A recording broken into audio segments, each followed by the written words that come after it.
Shalom saudara-saudara yang terkasih dalam Tuhan Yesus Kristus, selamat pagi. Renungan kita pada hari ini diambil dari Nehemia pasal yang kelima ayat 14 sampai yang ke-19. Judul renungan kita pada hari ini adalah meminta upah. Kepada siapakah seorang hamba dapat menuntut hak atas jeripaya yang dia sudah lakukan? Tak lain dan tak bukan tentu kepada sang tuan, sang pemberi kerja. Tidak mungkin dia menuntut kepada orang lain. Hanya kepada sang tuanlah seorang hamba bergantung dan menaruh pengharapannya. Demikian pula yang dilakukan Nehemia dalam mengemban tugasnya. Nehemia menyadari dirinya adalah seorang yang berdosa dan memiliki rasa takut akan Allah. Atas dasar itulah dia tidak berani melakukan hal yang kejam dan tidak adil. Dia memiliki kepedulian yang besar terhadap penderitaan rakyat. Bahkan demi menyatakan kepeduliannya, dia beserta saudara-saudara dan anak buahnya tidak mengambil bagian yang menjadi hak bupati. Nehemia berharap agar Tuhan mengingat segala yang telah dia perbuat untuk bangsanya serta memberkatinya. Bukan berarti bahwa Nehemia merasa pantas mendapatkan bantuan atau upah dari Tuhan. Dia tidak sedang mengklaim hadiah atas tindakan yang dilakukannya untuk Tuhan. Namun hal itu dilakukannya karena dia bergantung hanya kepada Tuhan. Bagaimana dengan kita? Jika motivasi kita dalam bekerja adalah kemuliaan Tuhan, tentu kita bergantung hanya kepada Tuhan dan kepadanya saja menantikan berkat. Mengharapkan upah dari manusia menunjukkan bahwa kerja kita untuk Tuhan tidak disertai ketulusan. Karena itu baiklah kita bertahan supaya tidak terbawa arus dunia yang lebih senang mencari sanjung puji manusia, termasuk menjadikan media sosial sebagai sarana pasang iklan untuk mempromosikan diri supaya dihargai. Bukan sebagai upah, menantikan berkat Tuhan harus kita lakukan karena kita bergantung kepadanya. Oke, mari kita lihat pembahasannya ya. Teladan seorang Nehemia, pengorbanan pemimpin yang memiliki empati kepada anak buah. Oke, sekarang kita baca Nehemia pasal yang kelima ayat 14-19. Pula sejak aku diangkat sebagai bupati di tanah Yehuda, yakni dari tahun ke-20 sampai tahun ke-30, pemerintahan Artasasta jadi 12 tahun lamanya. Aku dan saudara-saudaraku tidak pernah mengambil pembagian yang menjadi hak bupati. Tetapi para bupati yang sebelumnya yang mendahului aku sangat memberatkan beban rakyat. Bupati-bupati itu mengambil dari mereka 40 shikal perak sehari untuk bahan makanan dan anggur, bahkan anak buah mereka merajalela atas rakyat. Tetapi aku tidak berbuat demikian karena takut akan Allah. Aku pun memulai pekerjaan tembok itu, walaupun aku tidak memperoleh ladang. Dan semua anak buahku dikumpulkan di sana, khusus untuk pekerjaan itu. Duduk pada mejaku orang-orang Yahudi dan para penguasa, 150 orang. Selain mereka yang datang kepada kami dari bangsa-bangsa sekeliling kami. Yang disediakan sehari atas tanggunganku ialah seekor lembu, 6 ekor kambing domba yang terpilih, dan beberapa ekor unggas, dan bermacam-macam anggur dengan berlimpah-limpah setiap 10 hari.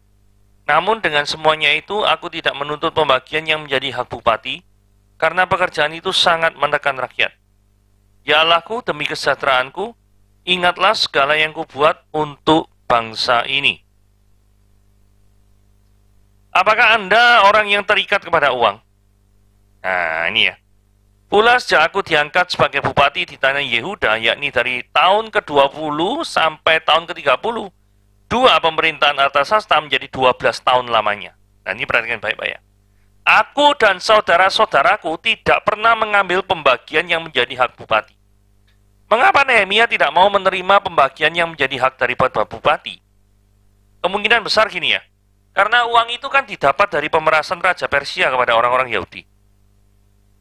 Sehingga kaum jajahan Yahudi akan semakin miskin. Jikalau Anda tahu bahwa Anda akan menerima uang dari hasil penderitaan orang lain, terutama dari penderitaan bangsa Anda sendiri, maukah Anda tetap menerimanya? Jikalau Anda mendapatkan keuntungan atas penderitaan orang lain, apakah Anda tetap mau menikmati keuntungan tersebut? Saudara, ini waktu saya memberitakan firman ini ya, saya tiba-tiba teringat film daripada Ip Man 1 gitu ya. Dalam Ip Man 1 itu kan ada seorang penterjemah dari bahasa Chinese, bahasa Mandarin ke bahasa Jepang, kemudian sebaliknya dari bahasa Jepang ke bahasa Mandarin. Nah, orang yang bisa memiliki kemampuan ini pada satu zaman penjajahan daripada Jepang ke Cina, itu memiliki uang yang lumayan, gitu. Tetapi dengan demikian dia menjadi antek-anteknya Jepang, sehingga dia akan kehilangan nasionalismenya. Sehingga oleh orang banyak sebangsanya yang tidak membelot ke Jepang, itu mengata-ngatai daripada orang penerjemah ini sebagai orang yang pembelot-pembelot, tidak cinta negara dan lain sebagainya. Jadi, kenapa kok orang ini mau? Ya pasti karena ada iming-iming uang, iming-iming enak, gitu, iming-iming hidup terjamin. Tapi jikalau Anda tahu, sekali lagi ya kalimat ini ya, jikalau Anda tahu, Anda terima uang dari hasil penderitaan orang lain, maukah Anda tetap menerimanya? Pertanyaannya seperti itu. Mau tak? Anda tuh tetap menerima gara-gara apa? Gara-gara hasil daripada kerja orang lain. Masalahnya kerja orang lain kalau halal enggak apa-apa. Masalahnya Anda meras orang lain itu, orang lain ya ini ya, mendapatkan uangnya itu repot. Barusan saya dengar cerita gini ya. Ada seorang yang menyuruh anak buahnya ya, itu untuk membuat kayak semacam skripsi gitu. Kemudian setelah buat, bukan skripsi ya, kayak materi training lah apa gitu ya. Nah setelah itu yang terjadi adalah orang tersebut mendapat penghargaan yang menyuruh tadi. Sementara orang yang disuruh menyampaikan materi training apa gitu-gitu, itu tidak mendapatkan apapun daripada hasil jerih lelahnya. Sehingga yang mendapatkan kredit itu adalah orang yang menyuruh. Padahal orang yang menyuruh itu tidak tahu-menahu tentang materi training itu. Nah, kalau seperti ini kan artinya apa? Orang ini mendapatkan uang dari jeripaya orang lain, tapi orang lain yang sudah berjerih lelah itu tidak dihargainya. Nah, ini kan repot seperti ini ya. Menjadi pemimpin yang mencekik rakyat. Tetapi para bupati yang sebelumnya yang mendahului aku sangat memberatkan beban rakyat. Mengapa kok Nehemia itu tidak mau mengambil jatah daripada bupati?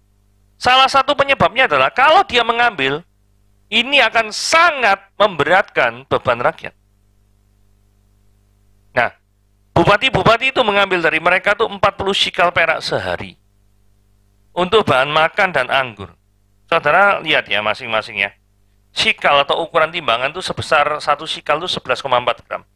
Kalau 40 shikal berarti 40 kali 11,4 gram, 1 gram perak itu adalah 11.400. Artinya kalau diuangkan itu menjadi 5,2 juta. Kondisinya seperti itu. Nah, uang 5,2 juta per hari ya, saudara-saudara sekalian ya. Ini digunakan untuk makan dan anggur ini memang mewah sekali nih. Ini tidak main-main ya. Tidak main-main loh ini. Jadi, bermewah-mewah ria atas penderitaan orang lain, ya toh? Sehingga, memang ya, nah diketahui ya, jumlah daripada bupati dan anak buahnya berapa ya. Saya katakanlah 10 orang saja lah anggapannya. Tiap hari, jatah uang makanan 520.000 per hari. Jatah uang makan 520.000 rupiah per hari per orang. Ini budget yang sangat-sangat mewah ya. Saudara bayangkan, saudara makan satu hari berapa sih? Mungkin ada yang 60.000, ada yang 70.000, ada mungkin agak enak sedikit 100.000. 100.000 itu menurutku standar saja ya. Kan makan sekali makan misalnya 30.000 misalnya. 30.000 katakanlah 35 lah.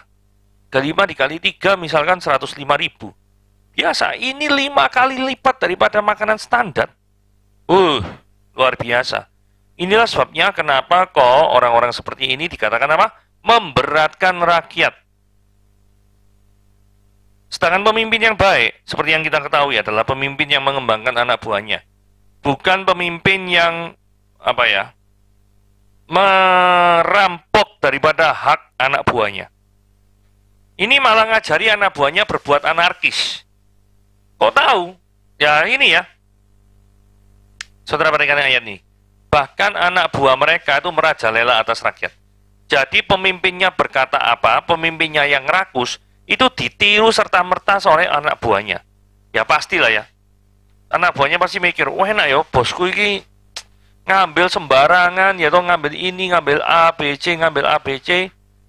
Dan ternyata enak sekali hidupnya. Maka saya juga akan seperti bosku. Jadi menghalalkan segala cara untuk hidup enak, kan dia juga anak buahnya sang bupati itu. Nah, jadi ngajari anak buahnya itu untuk berbuat anarkis. Jadi ini istilahnya itu adalah preman berkedok pejabat pemerintah. Nah, modelnya kayak gini. Preman berkedok pejabat pemerintah. Nah, ayat 16 lanjutnya. Aku pun memulai pekerjaan tembok itu walaupun aku tidak memperoleh ladang. Jadi kemungkinan gini ya. Upah atau imbalan daripada seorang bupati selain daripada uang makan itu adalah berupa ladang. Karena ini ya, walaupun aku tidak memperoleh ladang. Berarti kan seolah-olah implisitnya Nehemia ingin mengatakan ladang itu sebenarnya mungkin upah saya sebagai seorang bupati. Nehemia memiliki hak untuk mempunyai ladang itu. Tapi dia lebih memilih untuk membangun tembok Yerusalem. Suatu tugas yang tidak gampang. Bahkan lebih enak ya. Kalau misalnya Nehemia itu santai-santai saja. Menunggu hasil ladang, berbuah, menghasilkan, duduk leha-leha. Kayak gitu kan hidupnya lebih enak sih. Ngapain Nehemia ini susah-susah mau membangun tembok Yerusalem? Pulang enak-enak di Persia, pulang dari Persia ke Yerusalem untuk bangun tembok. Apa sih yang diharap? Nah, saudara perhatikan ini baik-baik ya. Perhatikan kalimat yang bercetak tebal nih. Orang yang mencintai Tuhan tidak akan segan-segan untuk memilih jalur yang lebih susah. Tetapi memuliakan nama Tuhan daripada jalur yang lebih mudah. Tetapi untuk kenyamanan diri sendiri. Saudara perhatikan ini baik-baik, saya ulangi sekali lagi. Kenapa Nehemia mau lebih memilih membangun tembok Yerusalem daripada menikmati jabatannya sebagai juru minuman daripada Artasasta? Jawabannya adalah ini. Orang yang mencintai Tuhan tidak segan-segan untuk memilih jalur yang lebih susah, bahkan yang lebih menyengsarakan, tetapi memuliakan namanya daripada jalur yang lebih mudah, tetapi untuk kenyamanan diri sendiri. Saudara, ada sesuatu yang lebih besar dari sekedar kenyamanan diri sendiri. Dari sekedar kenikmatan, ada sesuatu yang lebih besar. Oke, duduk pada mejaku orang-orang Yahudi dan para penguasa 150 orang. Selain mereka yang datang kepada kami, selain mereka ada yang datang kepada kami dari bangsa-bangsa sekeliling kami. Saudara, ayat 17 ini menjelaskan ya, ada orang-orang yang terlibat dalam pembangunan tembok Yerusalem. Di antara orang yang terlibat itu ada para penguasa yang biasanya melakukan penindasan terhadap rakyat Yahudi. Biasanya seperti itu. Nah, logistik yang disediakan sebenarnya cukup berlimpah ruah ya. Saudara, ayat 18 ya. Yang disediakan sehari atas tanggunganku, seekor lembu, 6 ekor kambing domba yang terpilih dari beberapa ekor unggas, bermacam-macam anggur dengan berlimpah-limpah setiap 10 hari. Jadi logistik yang disediakan ini sebenarnya cukup berlimpah ruah. Tetapi yang luar biasanya, ketika Nehemia dibandingkan dengan para penguasa itu, Nehemia itu tidak mengambil keuntungan dari apa yang disediakan menjadi jatah harian daripada seorang bupati. Saudara perhatikan ayat 18 yang bagian ini. Namun tuh maksudnya sekalipun disediakan jatah harian itu berlimpah ruah. Namun dengan semuanya itu, aku tidak menuntut pembagian yang menjadi hak bupati. Karena pekerjaan itu sangat menekan rakyat. Jadi saudara-saudara, saya menangkap Nehemia itu rela berbagi. Nehemia itu rela menempatkan diri untuk sama derajatnya dengan orang-orang yang sedang membangun tembok Yerusalem.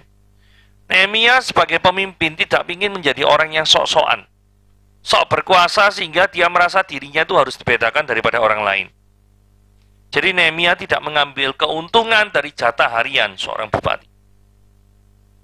Sebagai renungannya, apakah kita selama ini memiliki sikap yang merendahkan orang lain? Atau kita memandang kita ini lebih tinggi, lebih terhormat daripada orang lain? Saudara, kalau kita tuh memandang rendah orang lain dan menganggap diri kita itu lebih tinggi, maka kita tidak meneladani daripada Nehemia. Karena Nehemia itu menganggap dirinya sederajat. Malah dia rela kehilangan haknya yang memang tujuannya itu untuk kenikmatan diri, fasilitas mungkin ya, seperti itu istilahnya. Tetapi Nehemia tidak mau mengambil semuanya itu demi supaya Nehemia itu setara, sejajar dengan anak buahnya, para pekerja-pekerja yang membangun daripada tembok Yerusalem. Dan ini permohonan Nehemia kepada Tuhan, ya Tuhan Allahku, demi kesejahteraanku, ingatlah segala yang kubuat untuk bangsa ini. Saudara, dengan segala pengorbanan yang dilakukan, maka Nehemia itu memohon kepada Tuhan untuk selalu mengingat akan segala penderitaan. Nehemia membutuhkan penghiburan, Nehemia membutuhkan kekuatan di saat-saat dia mengalami tekanan yang terus-menerus. Karena setiap pelayan Tuhan secara normal, itu kan pasti membutuhkan makan, minum, pakaian, tempat tinggal. Atau istilahnya kebutuhan dasar lah, atau kebutuhan pokok sebagai seorang manusia. Itu sebabnya Nehemia berkata-kata, demi kesejahteraanku, ingatlah segala yang kubuat untuk bangsa ini. Nehemia ini mengandalkan daripada pemeliharaan hidupnya hanya kepada Tuhan saja. Dia tidak mengandalkan kepada Raja Artasasta. Saudara, siapakah yang saudara andalkan saat ini? Apakah Tuhan? Apakah kekayaan saudara? Apakah kepandaian saudara? Atau rekan kerja saudara, atau backingan Anda, atau siapapun juga. Siapa yang Anda andalkan? Apakah Anda sudah sepenuhnya hati, sama seperti Nehemia, rela berkorban, rela kehilangan segala kekayaannya, tetapi Nehemia memiliki keyakinan bahwa bersama-sama dengan Tuhan, Tuhan pasti akan memelihara kesejahteraannya. Saudara, ini adalah suatu teladan pemimpin yang baik, suatu teladan pemimpin yang tidak ngesok, suatu teladan pemimpin yang luar biasa. Oke, firman Tuhan sampai hari ini, sekian sampai hari ini. Tuhan Yesus memberkati.